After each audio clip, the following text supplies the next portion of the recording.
there, this is Horner, and this is Net Force Particle Model Worksheet number 5. And this one deals with Newton's second law and friction. So a couple things that we probably need to do right off the bat, and the first one is to remember that the force of friction is equal to the constant for friction. Okay, so that's the coefficient of friction, and we have to multiply that times the normal force. So that's really important, and we also remember that force is equal to mass times acceleration for things that are accelerating, and things that are not accelerating, the sum of the forces is equal to 0. So you might write those up at the top right underneath of your name, and make sure you put your name in there. And then that will help you out tremendously as we go through these. Construct a free body diagram or a force diagram for the sled. So we've got a sled, it weighs 300 newtons, it's moving at a constant speed. So remember, constant speed means sum of the forces is equal to 0 over a horizontal floor by a force of 50 newtons applied parallel to the floor.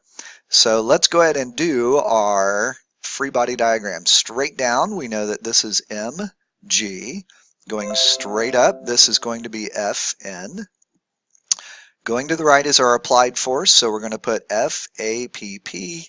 And then going to the left, this one is the force of friction, and it is kinetic friction because it is moving. We're also going to say that up is positive and to the right is positive.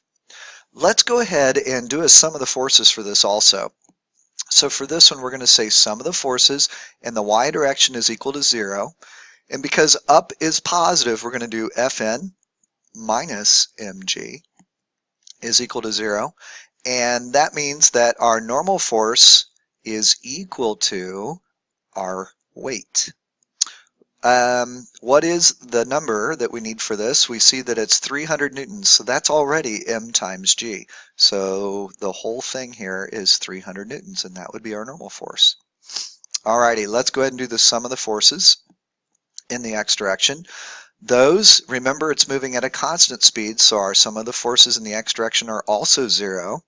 We know that going to the right is Fap, so we'll put that in, minus F force of friction, kinetic, and that's equal to 0. So they are now equal to each other, and that's Newton's third law. What is that force that we are pulling it with? It is a 50 Newton applied force, so this is 50 newtons, and that is equal to the force of friction, kinetic. So now we've got two numbers that will help us solve the next problem. It says determine the coefficient of kinetic friction, mu k, between the sled and the floor. So earlier we said that the force of friction is equal to mu k times Fn. And so let's just go ahead and plug everything in. We know that the force of friction here is 50 newtons. We're not sure about mu k, but we know Fn is 300 newtons. So here mu k then is equal to 50 over 300. The newtons cross off, and so our value here is 0.17, and there's no unit for it, so we just leave it the way it is. They next want us to figure out what would be the acceleration if the mu k is equal to 0. Well, let's think about that. We know that the force of friction is equal to mu times the normal force. If this is 0, then that means that our force of friction is also 0. And if we go back up, we remember that the force of friction and the applied force are equal to each other if the sum of the forces is 0. So here, the sum of the forces is 0, but our problem is we don't have any Fk. So if we look at this diagram again, we could get rid of the Fk, and now we see that all the forces are going in the applied direction, which means that now we don't have sum of the forces is equal to 0. Instead, on this one, the sum of the forces are going to be equal to, in the x direction, the mass times the acceleration. So think about what's going on here. I have a block, and if I pull the block this way and it has friction that is going in the opposite direction, it either won't move or it will move at a constant rate. If I get rid of the friction, when I pull on it with my hand, it'll speed up, so it will accelerate and the rightward direction. So that's why this is the way it is. Now, all the forces in the x direction, we see this is the applied force, sorry. This is F-app, so F-A-P-P, and that, there's nothing to subtract, so that's just equal to mass times acceleration. Our F-app was 50 newtons. Mass, ooh, they never told us mass, but we do know that weight is equal to mg, and we know that the weight is 300 newtons. That's equal to mass times gravity. Gravity here is 10, so we can put 10 in, which means that our mass is equal to 300 divided by 10. So our mass here must be 30 kilograms. And if that's correct, then we put in, oops, almost said 50. Let's change that to a 3. This is 30 kilograms times our acceleration. So 50 divided by 30 is going to give us an acceleration equal to 50 over 30. This is a newton over a kilogram. Sorry about that, it's pretty sloppy. And this is equal to 1.7 newtons per kilogram because that's a field. But we also know that acceleration is 1.7 meters per second squared. Now, how did we get there? Remember, a newton is a unit of force, which is mass times acceleration, which is a kilogram times a meter per second squared. And then we're going to divide that by a kilogram. So a newton is a kilogram meter per second squared, kilogram on the bottom, kilograms get crossed off, and we are left with the meter per second squared. Hence why a newton per kilogram and a meter per second squared are the same thing. Let's go ahead and take a look at number 2. So now we have a 1 kilogram hanging mass, and it is attached to a 4 kilogram block. This is our horizontal Atwood's machine. So the horizontal Atwood's machine, or HAM for short. I kind of like that. They want us to draw a free body diagram for the block on the table. Let's also do it for the hanging mass. So we'll go ahead and do everything. So for this first one, we're going to put a dot. So there's our dot. And pointing straight up, we know we have a normal force. And we're going to call this mass, since it has a value of 4, we're going to call it M4. And this one is M1 because it has a mass of 1 kilogram. This one is 4 kilograms. And this one is 1 kilogram. Alrighty, so now we're going to point down. This is M4G. To the right is the force of tension, and then we also have friction here. And so this is going to be the force of friction. Over on the right side, we've got M1, so here's our M1G. And pointing straight up would be the normal force. So now that we have all of those forces, we're feeling pretty good. We know that straight down, we're going to call that positive x because that's the way that it is accelerating or moving. If it's not accelerating, that's fine. But we do know that it is moving in this positive direction. It's not moving up and down at all, so we can put in a positive y here also, and that will help us. So let's think about the sum of the forces in that y direction. So remember, this is the only one with a y. If this was left and right, we had something, then you'd have a y, but this is only in the x going up and down. So the sum of the forces is equal to 0 in the y direction, which means that my Fn minus M4G is equal to 0. So my Fn is equal to M4G. So that'll be important later, and so we want to make sure that we know that. In fact, let's go ahead and put in 4 kilograms times 10 meters per second squared, and that will give me 40 newtons. So we're all set there. Letter B says, what would be the minimum value of coefficient of static friction for the block to remain motionless? Well, right off the bat, we have to say, aha, the sum of the forces in the x direction must be 0, because it's either not moving, which it is not here, or it's moving at a constant speed. It can't be accelerating. So the sum of the forces here have to be equal to 0. Let's go back up to our diagram, and let's put everything in the positive direction first, and then everything in the negative x direction last. So positive x direction, we've got M1G,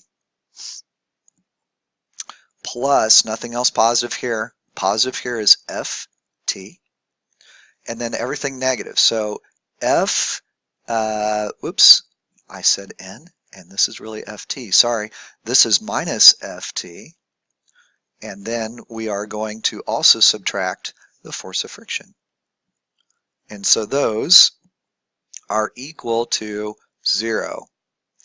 We can go through, we can cancel some stuff off here. So now we see that m1g minus the force of friction is equal to 0, which means that m1g is equal to our force of friction, which is really kind of nice.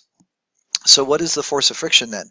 The force of friction would be equal to m1, which we know is 1, times 10 times 10 meters per second squared, and that will give us 10 newtons.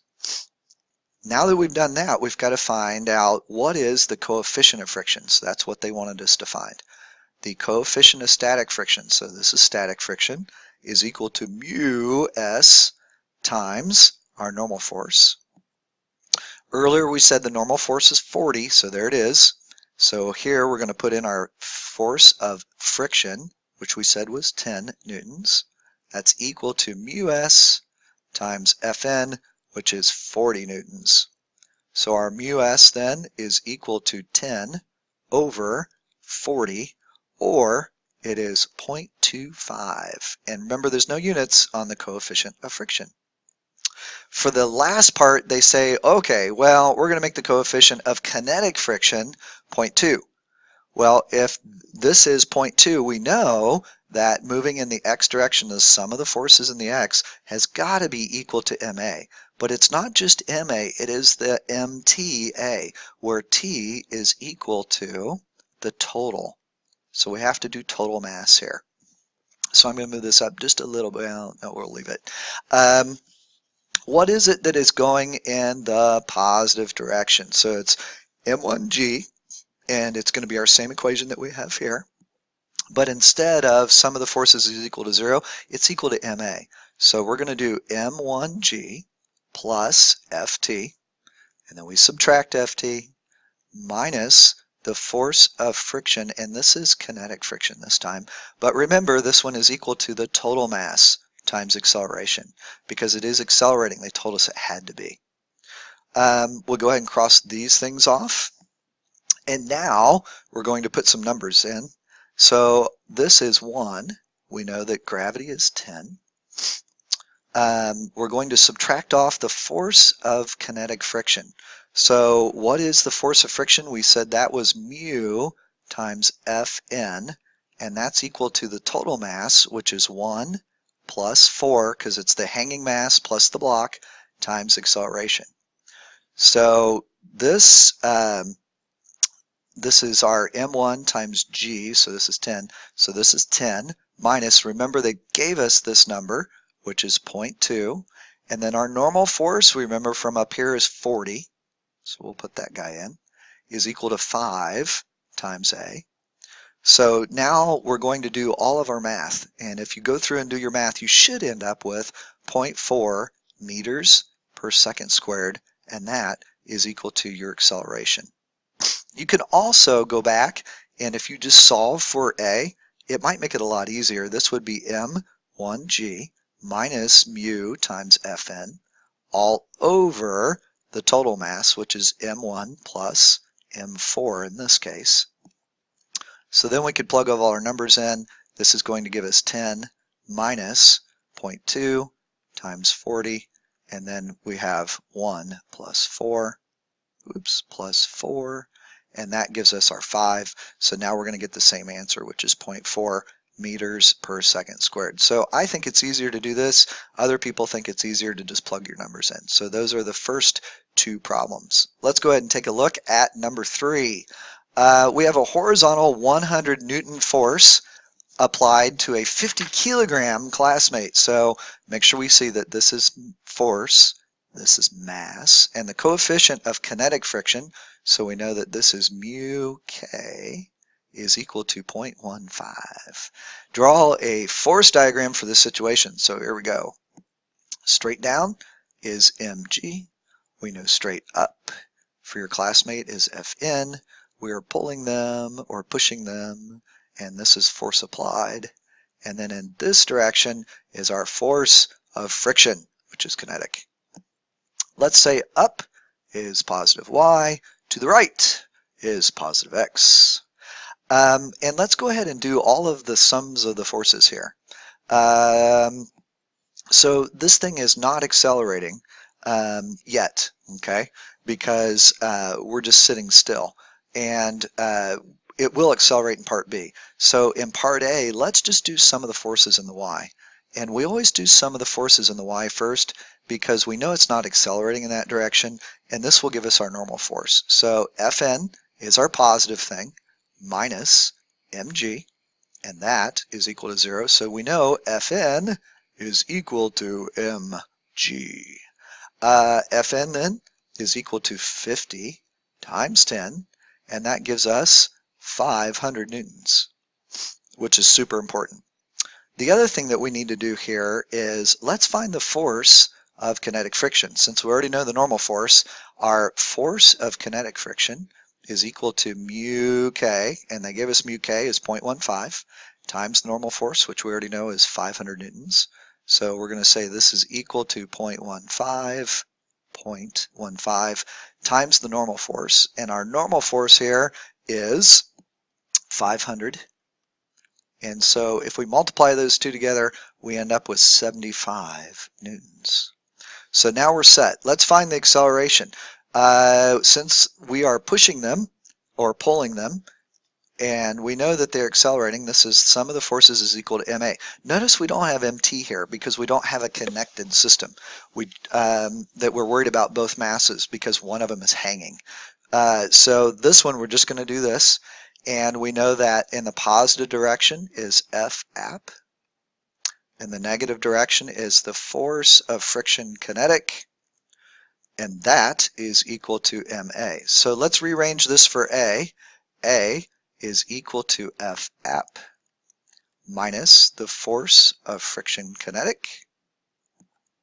And we're going to divide that by the mass of the person. So this is equal to 100, that is the force that we applied, minus our force of friction, which is going to be 75. And then we're going to divide that by the mass of the person, and they told us that was 50. So there we go, and this is equal to 0.5 meters per second squared. For the next part, it says, suppose a classmate is in the rest was, yeah, that doesn't make sense. Suppose the classmate was resting on a carpet where the coefficient of static friction is 0.25. So I don't know why that n is there. Is the horizontal 100 Newton force sufficient to cause the classmate to accelerate? Draw a force diagram and explain why or not, why not. So we're only going to think about the two forces. So this is our app force. This is the one that's pulling. And then we have a force going in this direction, which is the force of friction static. We know this one is 125 newtons, and we know this one is 100 newtons. And so the force of friction is equal to mu times Fn. And this force of friction we know is static, and this is mu s. So this is 0.25. This normal force is 500, and you're going to find out where this 125 came from in here in just a couple of seconds. 0.25 times 500 is, you guessed it, 125 newtons. So that's where this number came from. So now we've got to think about it.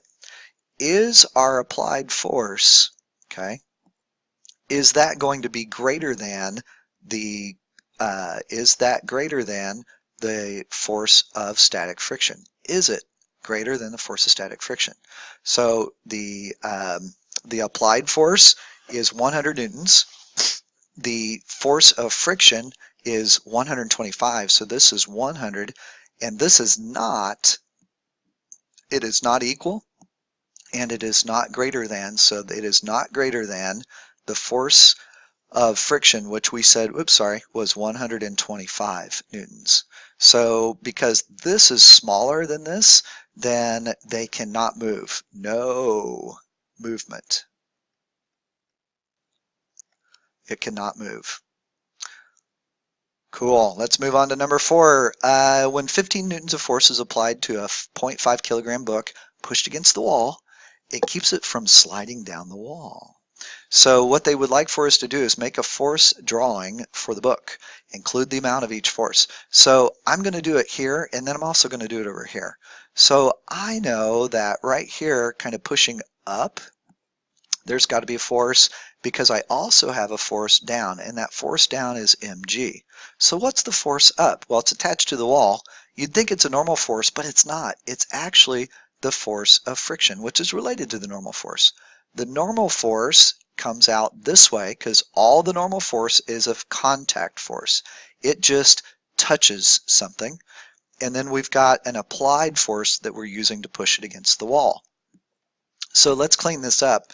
Here we go. We have up is a force of friction, down is mg for the book, going to the right is our applied force, and then going to the left is our normal force. So those are all of our forces that we have acting on that book. Let's go ahead and say that up is positive y and to the right is positive x. They want us to figure out what is the minimum force and minimum coefficient of friction to keep the book from sliding down. So let's think about the sum of the forces in the y direction. We don't want it to go anywhere, so that means that our forces have to be balanced. They need to be 0. The force of friction, since it's up, is positive, mg is negative, and that's equal to 0. So now I know the force of friction has to be equal to the weight of the book. The weight of the book is 0.5 times 10, and so that is 5 newtons. Let's do the same thing in the x direction. Sum of the forces in the x direction should be equal to 0. So that would be the force of the push, the applied force, minus the normal force. And the only reason we have this one negative and that one positive is because that's what we said right here. And that's equal to 0. So here we say that our applied force has got to be equal to our normal force. So for this one, our applied force, FAPP, is got to be equal to 15 newtons. So that is our applied force. All right, and it's because we have this 15 Newton applied force here.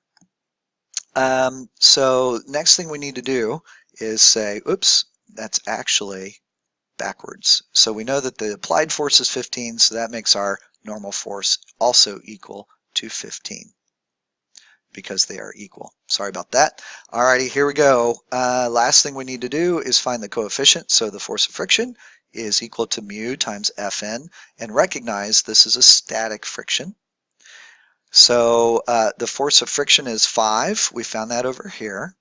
We know that mu s is what we're looking for, and the normal force we found here, and it's 15. We got rid of our units because we know they cancel. So mu s is equal to 5 divided by 15, which is 0.33 repeating. No unit again, so be careful, don't put any units. Alrighty, here we go. This is the very last problem. This one has some trigonometry in it, so please don't freak out. This one is not bad. So let's take our time with it. They want us to draw a force diagram for the skier. Skier's going down the hill. There is a coefficient of kinetic friction of 0.15. Let's do our free body diagram. Here we go. We're going to draw the free body diagram first. And so we know up at an angle, so here's our hill, and straight down is another force. This is mg, this is Fn, and then going up at an angle here, so remember going along the side here, this is our force of friction. Don't draw an arrow pointing down, there isn't one. It is gravity that is pulling it down. But you say, I don't see that. And I say, yes you do. Here we go. We're going to draw our free body diagram, but we're going to put our components on it this time. So here is all the forces we just talked about. So this is the force of friction. This is the normal force. And then this, pointing straight down, is mg. So let's draw our components. We know that the angle right here is 20. So what we want to do is always draw everything in a direction that is opposite of the normal force and then one that is parallel to our surface. The other way to think about it is don't ever draw a component on the surface itself. Always draw it down here. If you do that first and then do this, you'll be set. You don't want to draw one here. Okay, so let's draw it here. Why? Because then this angle right here is always the same as the angle with the horizontal. And that is much more helpful. So let's think about the sides then. This is the adjacent side to the angle. So this has got to be mg times the cosine of the angle. And this is the opposite side. So this is mg times the sine of the angle. And we are set. So now we can do our problem. This is positive y going up to the right, and going down the hill, that's direction of motion, is positive x. So let's see what they want us to find. It says, what is the value of the frictional force opposing the skier's slide down the hill? So I know that I want FF. I know FF is equal to mu times Fn. So FF is equal to, and then mu is 0.15. They told us that. And then the normal force for this person, they are 84 kilograms. Okay. We've got to figure out, what is their normal force? We don't know. So let's use our diagram to figure that out. The sum of the forces in the y direction. So no longer is it going to be equal to just mg, because notice they are not equal and opposite from each other. So this is equal to 0 because we know the person isn't jumping over any hills or anything. That would make it a lot more complicated. Fn is up. So Fn is up. Going down is mg cosine of the angle. So minus mg cosine of the angle. And that is equal to 0. Yay. Fn now is equal to mg times the cosine of the angle. And m we know is 84, g is 10, and then we're going to do the cosine of the angle, which is 20. If you plug all of that into your calculator, you should get 789 newtons. Now we have a normal force of 789, which means we can come over here and plug in 118.4 newtons. And that is the friction force acting on our skier. Very last thing they want us to do is calculate the acceleration of the skier. So we've got to do a sum of the forces in the x direction. Sum of the forces down the hill in the x direction are equal to the mass times the acceleration of the skier. So what are the forces in the x direction? Well, going down the hill. So let's look along this line. What's pointing down? It's mg sine of the angle.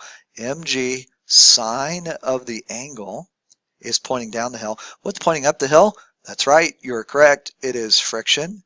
So we're going to subtract, that's why we need to define, okay. So force of friction, and that's equal to m times a. So now that we've done that, let's go ahead and plug everything in after we solve for a. Do that first. A is equal to mg sine of the angle minus the force of friction. And we're going to divide that by the mass of the person. You cannot cross these off. Don't do that because you have force of friction here. This is equal to 84 times 10 times the sine of 20 minus the force of friction, which calculated here, which is 118.4 newtons, divided by our mass, and our mass is 84 kilograms. So when you do all this math, you should get 2.01 meters per second squared. And we are done. And that is the end of worksheet number 5 on friction.